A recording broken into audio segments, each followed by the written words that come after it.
For 20 years, Judge Richard Whittaker ruled his courtroom like a king, hiding secrets no one dared to expose. But in just 7 minutes, a 61-year-old black woman named Michelle Obama shattered his power and brought the truth crashing into the light.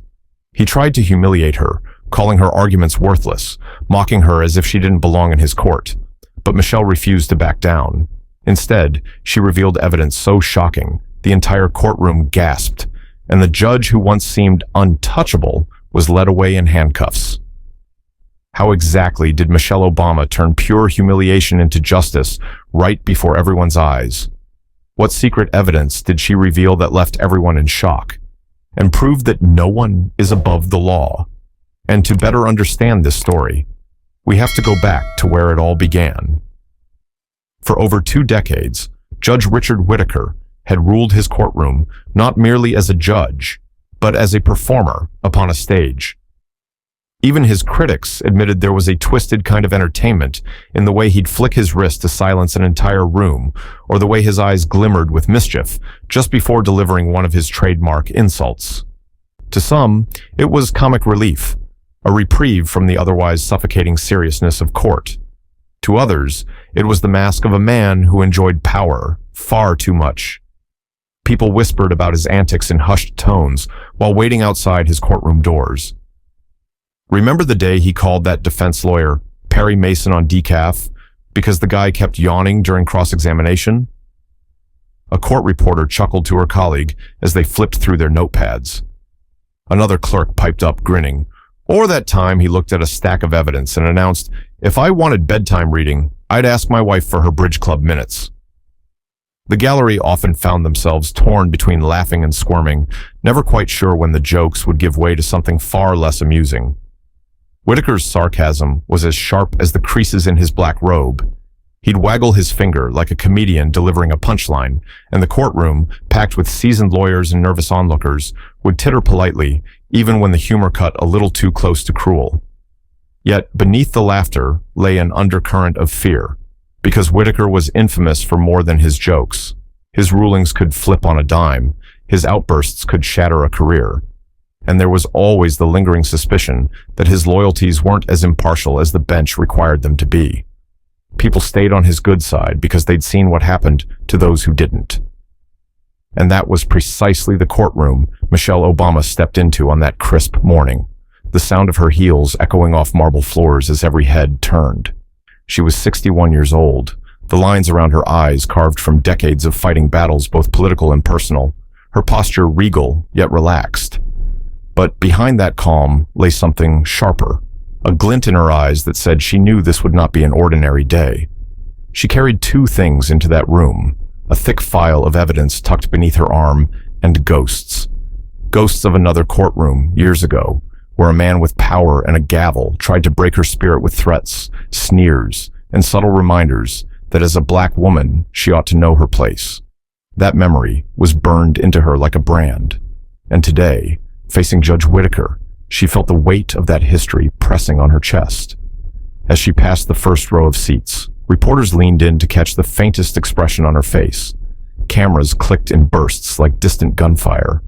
Some in the audience murmured, "Is that really Michelle Obama?" Others nodded knowingly. They remembered she was not just a former First Lady, but a seasoned attorney who'd fought tooth and nail in courtrooms before the world ever knew her as a global icon.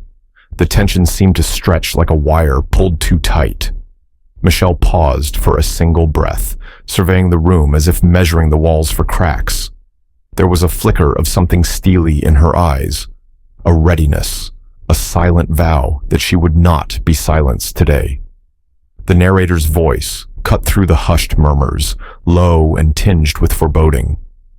Michelle carried memories of the last time she faced a man like this, and it nearly destroyed her career. But this time, she was ready to destroy his. No one could know then how, in the next few minutes, this courtroom would be transformed from a chamber of Whittaker's iron rule into the stage for his spectacular downfall. But as Michelle took her place at the prosecution table, gripping her evidence just a little tighter, the storm was already gathering. Judge Richard Whittaker sat elevated on the bench, his black robe flowing like a king's cloak as he rifled through a thick stack of case files, flipping each page with exaggerated flourishes as though performing a magic trick. He squinted theatrically at one file and gave a long, exasperated sigh that drew a ripple of laughter from the gallery. Then he lifted his gaze and scanned the courtroom, his lips curling into a smirk as he tapped the folder against the bench. "Who let this file in my courtroom? Santa Claus?" he demanded, eyebrows arching in mock scandal. "Or did the Easter Bunny leave it for me by mistake?" Laughter erupted, though tinged with unease, because while the judge's humor entertained, it could pivot in a heartbeat into something cruel. He leaned forward on his elbows, fingers interlaced, the golden scales of justice glinting on the wall behind him. "Ladies and gentlemen," he announced, sweeping his arm toward the crowded seats. "Some days I feel like I'm hosting a game show. Spin the wheel, win a plea deal. But today..." He paused dramatically, eyes locking onto Michelle Obama. "Today feels different." A few chuckles fluttered through the room, but they were strained, uncertain, like laughter echoing in a haunted house. Clerks pretended to shuffle papers to hide their grins. Court officers shifted from foot to foot, trained from years of experience to mask their expressions. Even the defense attorneys couldn't resist small smirks, well aware that they were momentarily safe from Whitaker's barbs as long as his attention was fixed elsewhere. But beneath the humor lay an unmistakable message. This was Whitaker's court, his kingdom, and everyone present was merely performing in his drama. Whitaker's gaze, so playful moments ago, hardened like frost on glass as he slammed the file shut and stared directly at Michelle Obama. The playful judge vanished in an instant, replaced by a man whose voice dropped to a cold, surgical precision. "Mrs. Obama," he began, his tone dripping with disdain, "spare me your progressive fantasies." The words cracked through the silence like a whip. A collective gasp swept through the room, so sharp and sudden that a court reporter's pen slipped from her fingers and clattered to the floor. For a moment, it seemed as if the entire courtroom inhaled and forgot how to exhale. Whitaker leaned back in his chair, folding his arms across his chest, eyes gleaming as though daring Michelle to speak. His expression was pure challenge, a predator scenting fear. "This court," he continued, his voice echoing off the polished wood, "has neither the time nor the patience for grandstanding or political theater. I suggest you get to the point, unless you'd rather save your speech for the campaign trail." Eyes darted between Michelle and the bench, as though spectators were watching a high-wire act with no safety net. Someone in the back coughed nervously, the sound ricocheting through the charged silence. Michelle's jaw tightened, but she held her ground, her chin lifting ever so slightly as if to remind herself and the room who she was. Inside, though, her mind raced, memories clawing up from the shadows. "He wants me rattled. I've been rattled before. I didn't survive the White House to crumble in his courtroom." She felt the weight of 100 battles pressing against her ribcage, but there was also a simmering fire beneath her composure. This was the same fire that had carried her through years in the political arena, through public scrutiny, through moments when powerful men tried to remind her of how small they thought she should be. The judge's words hung in the air like poison, but as Michelle slowly unclenched her fists, she let her breath flow out, cool and steady. Her eyes locked onto Whitaker's, unflinching. And though the entire courtroom felt like it might shatter from the tension, there was an unmistakable shift in the room.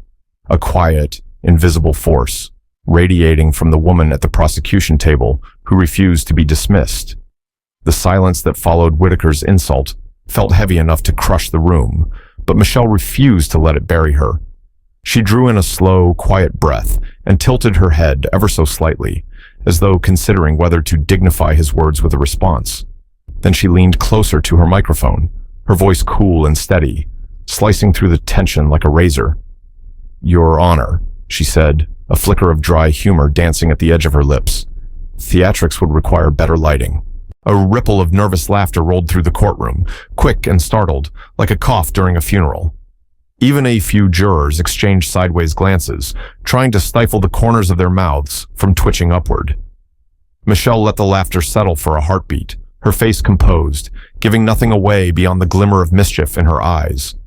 She clasped her hands lightly on the table, projecting the quiet authority of someone who'd stood behind podiums far taller than Whitaker's bench and faced rooms filled with far more hostile stares. In that moment, it was as if she'd snatched the reins of the courtroom back from Whitaker's grasp, if only for an instant. Observers leaned forward in their seats, sensing the spark of a duel, not just of evidence and law, but of wit and willpower.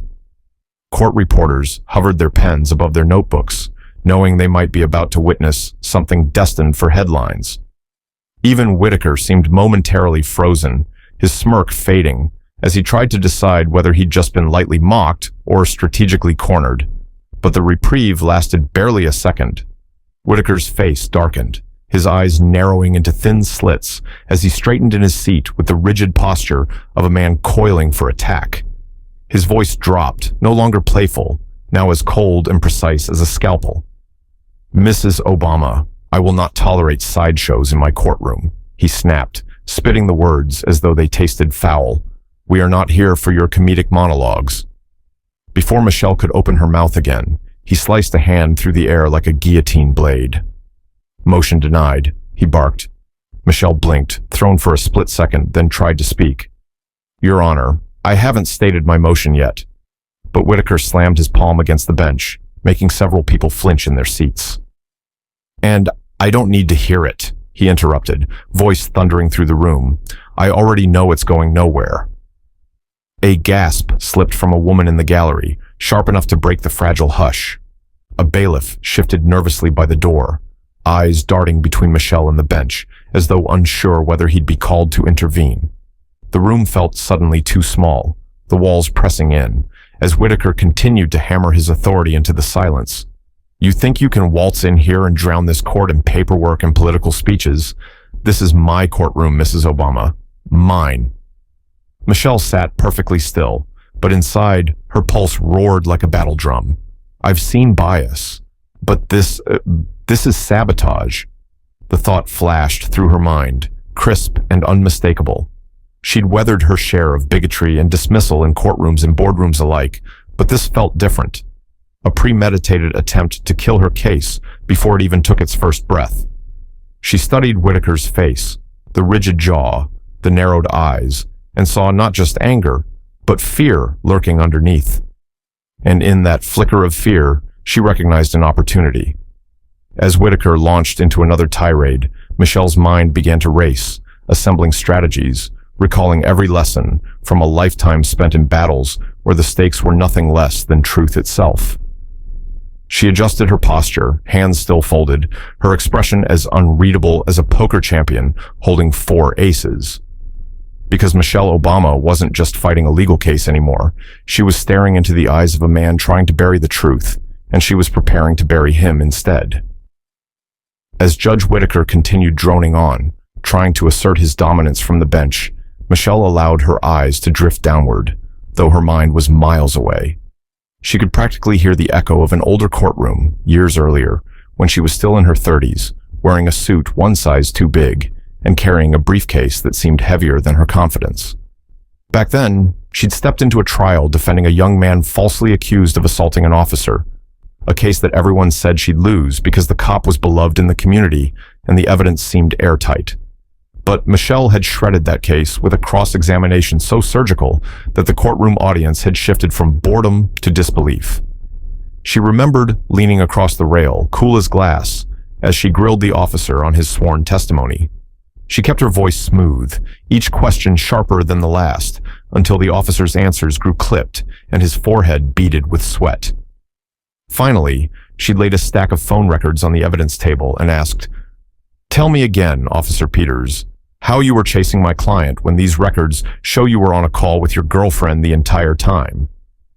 The gallery had burst into gasps and laughter as the officer stammered, cheeks blazing red. A soft smile crept onto Michelle's lips as another memory rose up, a lighter one.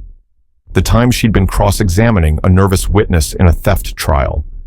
The young man had been so terrified, he'd fainted right on the witness stand mid-sentence, knocking over a pitcher of water in a spectacular splash that drenched half the jury box. Michelle had tried to keep a straight face but failed miserably, and the entire courtroom had erupted into laughter, including the judge, who'd had to call a recess because his own eyes were streaming with tears. Even years later, colleagues still teased her, calling her the knockout queen for managing to fell a witness without laying a finger on him. She let out a barely perceptible sigh, recalling those victories. They weren't just memories, they were reminders that she'd been underestimated her entire career, and that underestimating her was always a mistake. But as Whitaker's voice dripped through the air like acid, Michelle's brief reverie dissolved, and her instincts sharpened like a blade. She studied the judge's face, noting how his eyes kept flicking toward the defense table, where Charles Bennett, the wealthy real estate developer, sat watching the drama unfold with an expression carefully blank, save for the occasional twitch of his jaw. It wasn't just the judge's insults that troubled her. It was the speed and ferocity with which he tried to crush her case before it could even breathe. Someone's protecting something. Or someone. The thought fired across her mind, as crisp and undeniable as a courtroom gavel. She replayed every one of Whitaker's outbursts in her head, analyzing the cadence of his voice, the precision of his interruptions, the way he seemed desperate to cut off any mention of specific financial records. It was as if he were trying to shield the proceedings from even the faintest whiff of evidence. Michelle shifted slightly in her seat, feeling the weight of the file under her hand. Her fingers tightened around the edges, and she scanned the room with new eyes. Reporters scribbling frantically, jurors leaning forward as if caught between curiosity and discomfort, court officers glancing toward the judge for cues on how to react. And at the defense table, Charles Bennett leaned closer to his lawyer, whispering urgently, his eyes darting toward Michelle, then away, as though afraid she might actually look back and see straight through him. Inside Michelle's chest, adrenaline surged, icy and electric. She knew from long experience that men like Whitaker didn't risk their reputations for trivial favors. This wasn't simple bias or arrogance anymore. This smelled like panic, like desperation, like the final gasps of someone trying to hide something massive beneath the surface. Her eyes narrowed as she locked back onto Whitaker, who was rambling about frivolous motions and wasting the court's precious time. Michelle's jaw set with quiet determination. She might have been momentarily outmaneuvered, but now she saw the board clearly. This wasn't merely a hostile judge with a bad temper. This was a man trying to bury a secret so deep he'd break the law to keep it hidden. And Michelle Obama wasn't leaving that courtroom until she unearthed it. Judge Whitaker sat perched on his bench, leaning back in his chair, as though he owned not just the courtroom, but the entire building. He gave the thick stack of documents in Michelle's hands a look of theatrical exhaustion, then slapped a palm to his forehead and let out a groan loud enough to echo through the hushed chamber. "Mrs. Obama," he drawled, waving a dismissive hand toward her overflowing file folders. "Do you always bury people in paperwork, or just when the cameras are rolling?" A few low chuckles rippled through the spectators, though they carried an edge of unease, like laughter forced in a room where no one felt entirely safe. Michelle didn't react, though a faint spark flickered behind her eyes as she held Whitaker's gaze. Meanwhile, Whitaker tilted forward and jabbed a finger toward her documents, his voice rising with faux exasperation. "I swear, if I wanted bedtime reading, I'd ask my wife for her bridge club minutes," he scoffed, eliciting another awkward spatter of laughter from the gallery. He cast a grin around the room, clearly pleased with himself, as though expecting applause for the performance. In the jury box, several jurors exchanged nervous glances, while a few reporters in the press section scribbled frantically, knowing that anything Whitaker said, even his barbed jokes, was worth recording. The court officers tried to hide their smirks behind stoic expressions, but the corners of their mouths kept twitching. It was as though everyone in the room was waiting for a storm. They could feel gathering in the charged silence, desperately trying to pretend things were normal for just a few seconds longer. Michelle shifted her weight, placing both hands firmly on the prosecution table as she slowly rose to her feet. She did not smile, nor did she fire back another quip. Instead, she glanced at the large monitor positioned beside the judge's bench and gave a single, deliberate nod to the technician seated at the side of the courtroom. Without a word, the technician tapped a key, and a crisp, high-resolution document flashed onto the screen for all to see. It was a city contract, pages of neatly typed language, highlighted lines, and official seals stamped in bright red. Michelle's voice cut into the sudden silence, calm, but carrying a razor's edge. "Your Honor," she began, her words as precise as the strike of a gavel. "I'd like to direct the court's attention to Exhibit A. This is a municipal development contract for the Rivergate housing project signed last year." She stepped closer to the monitor, gesturing at a bold signature scrawled across the bottom of the page. "As you can see, the signatory authorizing the disbursement of an additional $25 million of public funds is you, Judge Whitaker." The effect was instantaneous and electric. A sharp gasp cut through the courtroom, louder than any laugh Whitaker had summoned minutes before. Papers rustled as reporters lunged for their pens. Several jurors leaned forward so hard that their chairs creaked under the strain. The smirk drained from Whitaker's face, as though someone had pulled the plug on a stage light, leaving him bathed in a pale, flickering glow of shock. His mouth opened, but no words came out, and for the first time that day, the king of the courtroom seemed utterly at a loss. Michelle kept speaking, her voice low, each word a hammer driving a nail into the silence. "The funds authorized in this contract," she continued, "exceeded the city council's approved budget by nearly double, and a private ledger shows those additional funds were siphoned directly into accounts tied to Mr. Charles Bennett's real estate operations." Her eyes didn't waver from Whitaker's.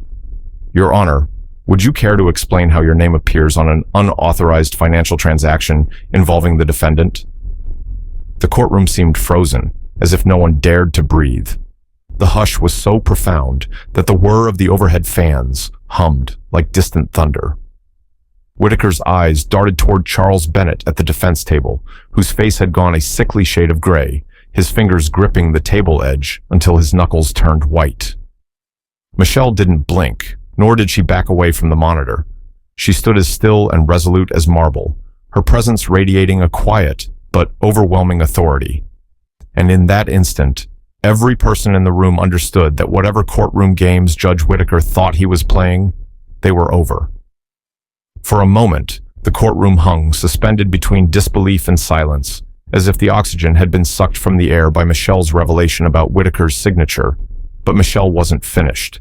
She lowered the document from the screen with measured calm, turned back toward Whitaker, and tilted her head just slightly, her eyes shining with a spark of dry amusement. "Well," she said, letting her voice linger in the quiet, "since your Honor loves brevity, let me keep this short." A faint ripple of laughter rolled through the gallery, cautious and nervous, like the murmur of a crowd realizing it might be witnessing history. Even a couple of jurors cracked hesitant smiles, unable to contain the tension that had built up like steam in a sealed chamber. Michelle's tone was light, almost playful, as though she were sharing a private joke with the entire room. Yet behind her eyes glimmered the hard steel of a woman about to deliver a devastating blow.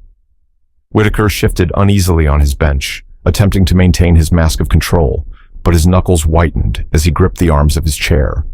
He opened his mouth as if to interject, but Michelle lifted a single finger in the universal gesture of "wait your turn."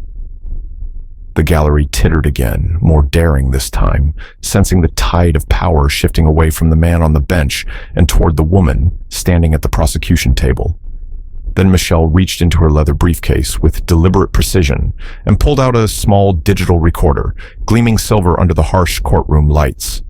She held it aloft for everyone to see, her eyes locked on Whitaker, who froze as though staring down the barrel of a loaded gun.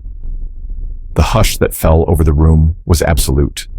Not a shuffle of paper, not a cough, not even the hum of the overhead lights seemed to dare intrude on the moment. Michelle's thumb pressed firmly on the play button, and for a second, there was only static crackling from the tiny speaker. Then a man's voice slithered into the silence, low and unmistakably tense. "Take care of it." "I don't care how. Make sure she doesn't get her hands on those ledgers." The words seemed to slam into the room like a physical blow. Several jurors recoiled visibly, one of them gasping audibly and clutching the wooden rail in front of her. The court reporter's fingers froze above the keyboard, eyes wide in shock. A bailiff dropped the folder he'd been holding, the papers spilling across the polished floor in a soft, papery cascade. A reporter in the front row, eyes wide as dinner plates, leaned toward her colleague and whispered, barely audible, "Oh my God, that's Whitaker's voice." Her whisper was so sharp and crystalline that it cut through the collective silence, as though she'd declared it for the entire world to hear. On the bench, Whitaker looked as though someone had physically struck him. His mouth worked silently, his eyes darting around the room, searching for an escape that didn't exist. His carefully constructed persona, the showman judge, the iron-fisted king of the courtroom, seemed to crumble in real time, leaving behind only a pale, sweating man, caught in a trap of his own making. Michelle let the recording play for another few seconds, the voice repeating the same damning phrase, each syllable echoing in the room like a drumbeat of doom. Then she clicked it off and placed it gently on the table before her. Slowly, she raised her eyes to Whitaker's and said, her voice soft, yet carrying the weight of 1,000 verdicts, "The real question, Your Honor, is who were you talking to?"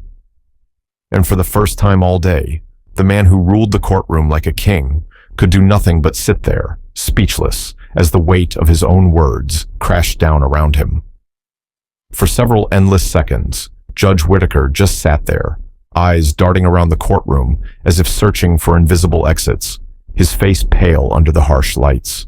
But then, like an actor scrambling for his last lines, he suddenly straightened, jabbing a trembling finger toward Michelle, as though reclaiming a scrap of his old swagger. This is inadmissible," he bellowed, voice cracking at the edges. "This is tabloid trash, not evidence. Are we running a courtroom here, Mrs. Obama, or a circus for the press?" His words echoed off the polished wood panels, trying desperately to fill the silence that followed the tape's damning playback. A few strained laughs rippled through the gallery, the sound thin and uneasy, like people giggling at a joke they knew they shouldn't find funny. Michelle's gaze remained steady, her lips curling into a cool, controlled smile that held neither humor nor mercy. She tilted her head slightly, as if pondering his outburst like a curious puzzle, and then said, in a voice as sharp and clean as a blade, "Funny. You didn't mind signing the documents." A collective, "Ooh!" swept through the room like a gust of wind, as if the entire gallery had just watched someone land a perfect punch. Even the court reporter, who had remained stoic through countless trials, couldn't suppress the smallest upward twitch of her mouth. Whitaker blinked, sputtering soundlessly for a moment, his mouth opening and closing like a fish stranded on a dry dock. But Michelle had already turned away, gathering her papers with the deliberate calm of someone who knew the battle was already won. Then, almost imperceptibly, the courtroom doors creaked open at the rear, and 2 uniformed officers stepped inside, their presence as sudden and silent as shadows cast by a lightning strike. The ripple of realization spread across the room like electricity through water. Every eye swung toward them, then snapped back to Whitaker, who finally seemed to grasp what was about to happen. Whitaker surged to his feet, his voice now rising to a ragged shout. "This is outrageous. I am a judge of this court. I will not tolerate this spectacle." Spittle flew as he slammed a fist onto the bench, the sound reverberating through the chamber like a gunshot. But the officers continued forward, faces blank, hands hovering near the silver cuffs at their belts. Whitaker's booming voice began to falter, the volume dropping with each ragged breath as his eyes darted around the courtroom, seeking support from the lawyers, the clerks, the officers who'd always obeyed him without question. But no one moved. Michelle, still standing calmly at the prosecution table, lifted her chin and fixed Whitaker with a look of pure, unwavering resolve. Her voice, when it came, was soft, but carried an authority that rang louder than any gavel. "Your Honor," she said, the title now heavy with bitter irony, "you are under arrest." The courtroom erupted.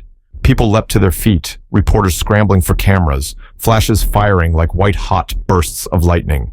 Jurors gasped, hands flying to their mouths. The defense attorney for Charles Bennett actually dropped his briefcase, papers exploding across the floor like a blizzard. In the chaos, the 2 officers stepped forward, each gripping one of Whitaker's arms as he tried to twist away sputtering protests. "You have no right. This is my courtroom. This is..." His words crumbled into a choking stammer as the metallic click of handcuffs echoed through the chamber. Cameras flashed in rapid succession, capturing the once mighty judge as he stood frozen, wrists bound in steel. His eyes were wide and glassy, as though he'd woken up in the middle of a nightmare he couldn't escape. The king of the courtroom, who only moments ago had cracked jokes and hurled insults from on high, now stood exposed and powerless, his black robe suddenly looking more like a costume than a symbol of authority. Michelle remained perfectly still, her face unreadable, watching as Whitaker was led down from the bench and toward the waiting officers at the rear. She didn't gloat, didn't smile, only allowed the faintest exhale of relief to leave her chest. Around her, the courtroom dissolved into pandemonium, but she stood anchored in the center of the storm, a woman who had not merely survived the fight, but delivered justice in the place where it had been most corrupted. As the echo of Whitaker's handcuffs faded down the corridor, a stunned hush lingered over the courtroom, like dust settling after an earthquake. Slowly, people began to stir again, reporters murmuring into phones, jurors exchanging looks that mixed disbelief and awe. But in the center of it all, Charles Bennett, the slick real estate developer with a tailored suit and perfectly coiffed hair, sat frozen at the defense table. He cleared his throat, forcing his face into what he must have thought was a charming grin. Leaning forward, he gave Michelle a conspiratorial look, lowering his voice as though sharing an inside joke. "Michelle, let's be reasonable. We're both professionals," he said, his tone syrupy smooth, the faintest edge of desperation hiding under his polished veneer. He flicked a glance around the courtroom, then back to her, eyes narrowing in a smile, meant to suggest shared understanding. "There's no need to let this little misunderstanding ruin our reputations. I'm sure we can work something out, quietly, discreetly." A few people in the gallery tittered, partly from the absurdity of his confidence, and partly from lingering nerves, as though the tension demanded some release in laughter. Michelle tilted her head slightly, folding her arms across her chest, and raised one eyebrow so high it seemed to defy gravity. Her voice, when it came, was cool and unamused. "Charles," she said, letting the name drop like a stone into a still pond, "I prefer justice to flattery." A flicker of embarrassment crossed Bennett's face, his grin faltering like a neon sign about to burn out. From somewhere near the jury box, someone let out an involuntary laugh, sharp and incredulous, as if they couldn't believe he'd even tried. Michelle didn't laugh, though. She only stared at him, her gaze as sharp as a scalpel, and in that silence, the air felt heavier than ever. Bennett's attempt at charm withered under Michelle's stare, and his smooth facade began to crack, like paint peeling off an old wall. His fingers drummed nervously against the polished table as he leaned closer, his voice dropping into a conspiratorial whisper, barely audible over the rustling papers and quiet chaos still unfolding around them. "Look, you don't seriously think Whitaker acted alone, do you?" he hissed, his eyes darting around to see who might be listening. "There are people involved in this, people way bigger than me. If I talk, I'm a dead man." Michelle's expression didn't soften.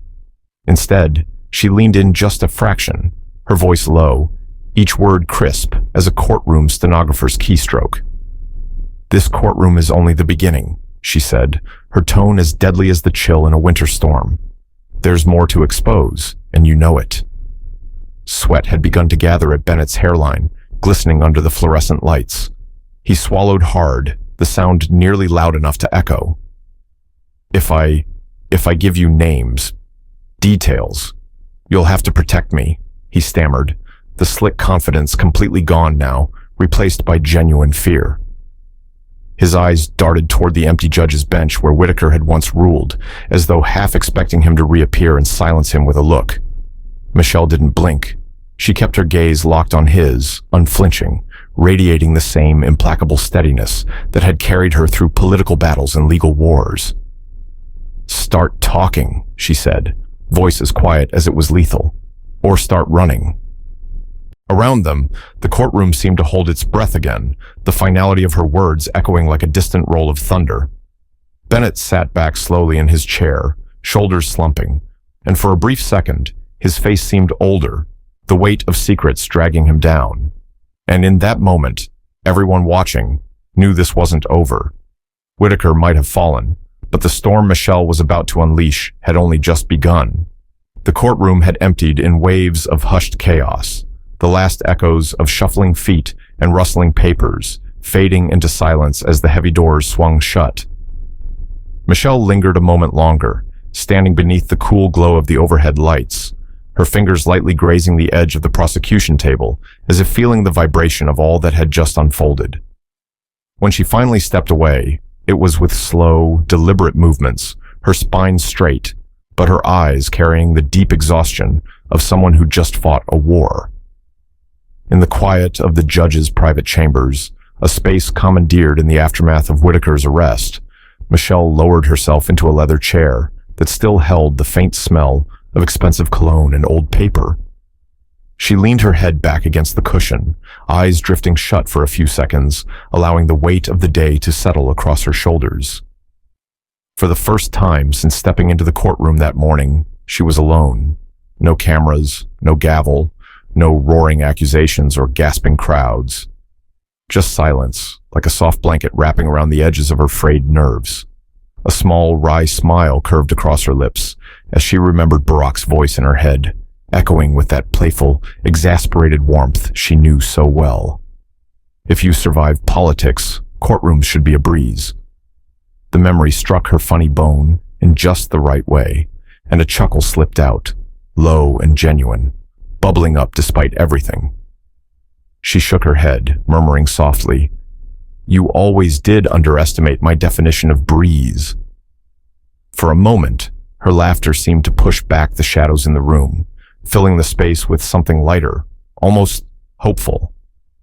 Even in the middle of chaos, Michelle Obama still carried pieces of humor tucked away like small, stubborn embers, refusing to go out. But as her laughter faded, the room felt colder, the shadows creeping back into the corners of her mind.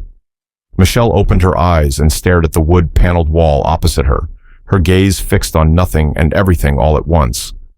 The glow of triumph she'd carried out of the courtroom began to recede, leaving behind a raw, vulnerable silence.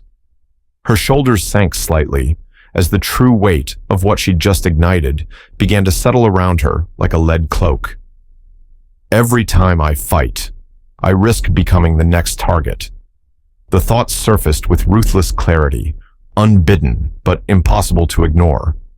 She thought of the faces in the crowd, some cheering, some shocked, others calculating, and wondered which of them might already be plotting how to silence the woman who dared to drag secrets into the light. She thought of the whispers that would swirl in corridors of power, the quiet threats hidden in polite conversations, the phone calls that would ring in the middle of the night, carrying words designed to wound or intimidate. Her chest tightened as she remembered how close she'd come, years ago, to losing not just her career, but her belief that justice could ever win over power. The fear was there, undeniable, a silent predator lurking just outside the glow of her conviction. But alongside it pulsed something stronger, something fiercer than fear, the absolute certainty that she could not and would not stand down. Outside, voices were beginning to stir again, faint echoes rising like murmurs of an approaching storm. Michelle closed her eyes for a long moment, drew a deep breath, and straightened in her chair. The narrator's voice emerged softly, carrying the weight of both history and hope. But history belongs to those who stand up. And when Michelle opened her eyes again, there was no hesitation left in them, only the quiet flame of a woman who understood that the fight was far from over. The courtroom buzzed with an electricity that refused to die, even as the officers escorted the disgraced judge out through the double doors, and whispers rippled like currents through the room. Papers lay scattered where frantic reporters had dropped them in the chaos. Cameras still flashed from the gallery, and jurors exchanged stunned, wide-eyed looks as they struggled to process the whirlwind of revelations. Michelle stood at the front, shoulders squared and expression measured, waiting patiently as the last echoes of the commotion faded. She glanced around the courtroom, the once imposing wood panels, the gleaming brass railings, the witness stand that had borne witness to secrets and lies alike, and then let her gaze settle on the crowd, her lips tugging into a small, knowing smile. "Some people," she began, her voice warm and dry as sunlight filtered through a half-closed curtain, "think power comes from a robe and a gavel." She paused, tilting her head slightly, her eyes glinting with humor. "Turns out, power comes from truth. And sometimes," she added, leaning forward just enough to make the gallery lean in too, "from a good recording device." A burst of laughter rolled through the courtroom, genuine and cathartic, a release of tension that had gripped every person in that space for hours. Even the court reporter, fingers still poised above her keyboard, let out a quiet chuckle. Michelle allowed the laughter to crest and settle, her own smile widening, a moment of shared humanity shining through the solemn trappings of the courtroom. It was the laugh of people who had just witnessed something impossible become possible. But as the last ripples of laughter faded, Michelle's expression sobered, her voice lowering as she stepped closer to the front of the courtroom. The cameras shifted their focus, zooming in as she met their lenses head-on. Her eyes were steady, luminous with conviction, as though she were speaking not just to those in the room, but to every person watching from afar, across screens and cities and lives. "Corruption can sit in a judge's seat," she said, her voice deep and even, each word weighted with purpose. "Racism can hide behind legal jargon.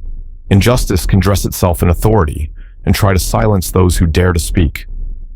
She paused, letting the truth of it hang in the air, like the lingering reverberation of a struck bell.